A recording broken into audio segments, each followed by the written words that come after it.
everyone, and welcome to my film about food in Poland, because what else do I do in Poland but eat food? First things first is soup. Here my grandma is pouring żurek, which is a soup made from fermented rye with white sausage, hard-boiled egg, and potatoes.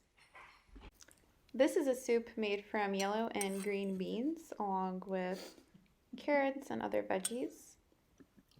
This is a classic, like a chicken noodle soup, except instead of chicken, turkey, and beef with veggies and lots of parsley, a great herb. This is a soup made out of chanterelles, that orange mushroom, along with some other veggies. So after a first course of soup, it's common to follow that up with a second course of one of Poland's most famous and well-known dishes, pierogi. Pierogi is basically a dumpling made out of a flour dough around various different fillings. And these fillings really depend on what season it is and where in the country you are. So just popular fillings are, for example, meat, sauerkraut, and mushroom. But for example, in the East, it's more common to do like potato, bacon, onion fillings, oftentimes with like a white cottage cheese. And in the summer, when there are a lot of ripe fruits and berries, one of my favorites is pierogi jagodowe, which is fresh blueberries in the pierog with like some melted butter and maybe some sugar if you're splurging, and it's yum. And you may be wondering, where do we get the blueberries? Well, we're in the forest right now, standing in some blueberry bushes, and you can see just how many there are growing right here. We can pick a few, eat them straight off the bush. This is one of my favorite activities in summer. It's not only blueberries though. Here we have blackberries, red, still waiting to ripen, just on the side of the road. And raspberries, my favorite fruit, growing at this house in just a rural village in Poland. So here I am at my grandparents' house in Poland.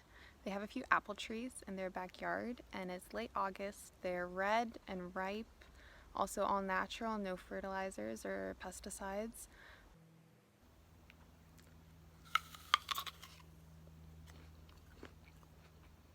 It's pretty common in Poland to have apple trees, but not only apple trees, a lot of fruit trees, bushes, berries growing right in your backyard.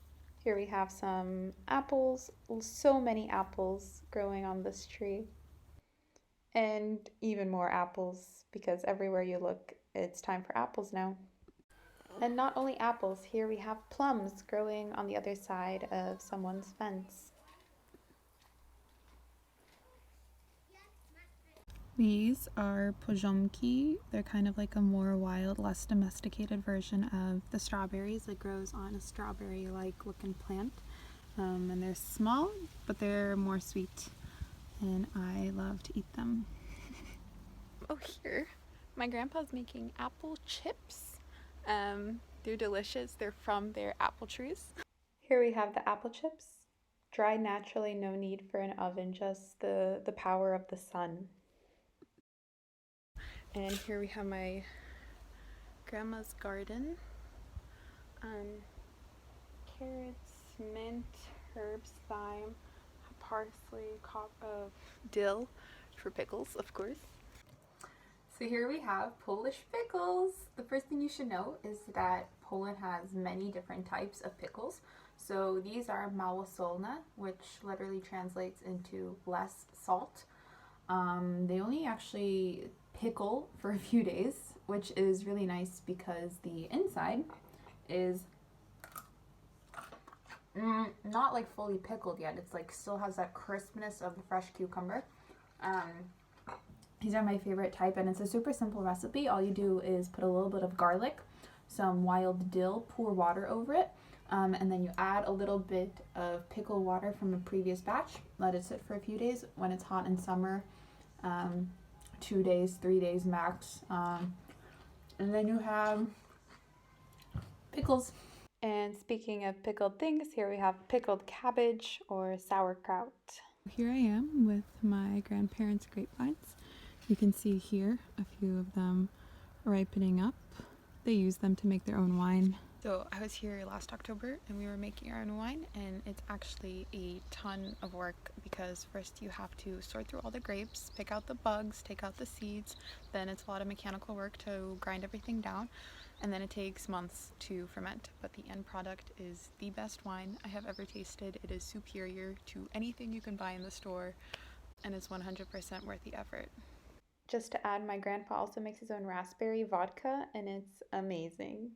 This is the fruit of a wild rose. Once they are fully red and ripe, you can pick them. My grandparents actually make a wine out of them, but it's also my favorite tea. It gives a very tart but sweet flavor. So this is a meal that's very typical of the south where my family is from, Śląsk. It's a rolada, which is like meat wrapped around onion and pickle with boiled red cabbage and potato dumplings and sauce. Beets are also a very common side dish. Here's another meal with kluski, the potato dumplings, and some meat. Now we'll get to see how kluski are made. So this is the dough. Babcia lubi kluski. No muszę to zrobić. Babcia robi kluski. Tak, będzie na zaś. So my grandma is making kluski, feeling out the dough, making sure the proportions are right, and then rolling it into this like oval ball thing with a little dot in the middle. And this is a kluska, a very common staple of the Śląsk kitchen. In the summer, when the weather is nice, my family often does barbecues. So Polish sausage, some meat, potato salad with fresh veggies, pickles, all with beer or cider. Another thing I want to point out is that Polish people tend to eat what is fresh and local and in season. And so that's why these farmers markets where you can get fresh and local things are very common. But if you eat what is local and in season, you're saving on a ton of energy and water costs because these foods are being grown naturally and without the need for synthetic greenhouses or huge transportation costs to get that food to you. So I think overall it's just healthier and better for you, and everyone could learn from it. I remember I was also super surprised to see people eating like sunflower seeds right off of the sunflower, but this is a normal thing. And once you get home, of course, you can eat all the fruit from the market. And since it's September, we're starting to see wild forest mushrooms appear. Obviously, you have to know which ones to pick, but I always go with my grandpa and he knows. So now it's time for a little lesson about one of my favorite things about food in Poland, honey. Because most people are familiar with this kind of store-bought, semi-translucent, dark colored honey, but we actually have a lot of different types in Poland, and they're very good for you, lots of vitamins and different properties for different illnesses. So I will take you through them. So first things first, miód in Polish means honey, and here we have actually the same kind. It says wielokwiatowy, which means many flowers. But you can actually see they're different, right? The colors, this one is dark and this one is light. This is because this one comes from the spring and this one comes from the summer when different flowers bloom and the bees go to, well, different flowering flowers. So this is miód gryczany, which means it comes from the buckwheat flower. It's one of the darkest honeys out there, and a lot of people don't like it because it smells like manure, but it's very healthy for you, very good for your heart and your cardiovascular system. So this is miód rzepakowy, which means rapeseed, not to be confused with canola, a plant in the same family and similarly yellow flowering, but they are different. There's a lot of rzepak fields in Poland flowering in the spring, and that's why this is one of the cheapest and most available honeys. You can see it's very white. It usually has like this light color and a very delicate, sweet taste as well. That's from breakfast when we, of course, had to try. So this last one, miód leśny, means like forest honey. So basically different flowering things in the forest. Yellow, also a sweet taste. Every honey is different depending on the flowers that go in it. There is also another honey that is from like coniferous flowering, and it's also a very dark honey and has a very like sappy taste to it almost. So come to Poland and try all this honey.